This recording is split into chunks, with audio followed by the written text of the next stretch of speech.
ഹെരോദാ രാജാവ് യാക്കോബിനെ വാളുകൊണ്ട് കൊന്നു. അത് ജനങ്ങൾക്ക് ഇഷ്ടമായെന്നറിഞ്ഞപ്പോൾ പത്രോസിനെയും പിടിച്ച് കാരാഗ്രഹത്തിലിട്ടു. അവിടെ ഒരു വാക്ക് ഇങ്ങനെ എഴുതിയിട്ടുണ്ട്.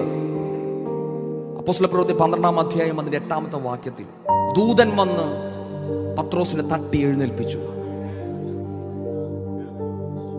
അവൻ എഴുന്നേറ്റപ്പോൾ ചങ്ങല അഴിഞ്ഞു.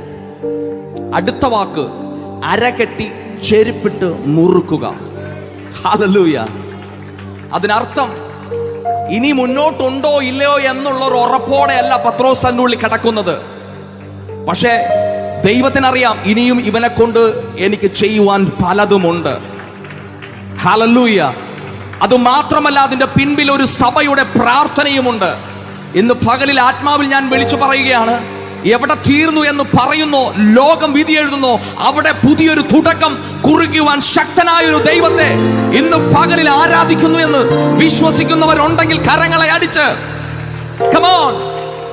അവസാനിച്ചു എന്ന് പറയുന്നിടത്ത്, പ്രതീക്ഷ നഷ്ടമായെന്ന് പറയുന്നിടത്ത്, എല്ലാം കൈവിട്ടു എന്ന് പറയുന്നിടത്ത്, ജീവിതം ഇനി ഇല്ല എന്ന് പറയുന്നിടത്ത് പുതിയൊരു തുടക്കം, പുതിയൊരു പ്രതീക്ഷ. യെസ്, ആത്മീക ജീവിതത്തിൽ, വിദ്യാഭ്യാസ മേഖലകളിൽ, ജോലിയിൽ, ബിസിനസ്സിൽ, എല്ലാ മേഖലകളിലും, കുടുംബങ്ങളിലും പുതിയൊരു തുടക്കം തരുന്ന ദൈവം. കമോൺ, വിശ്വസിക്കുന്നവർ കരങ്ങളെ അടിച്ച്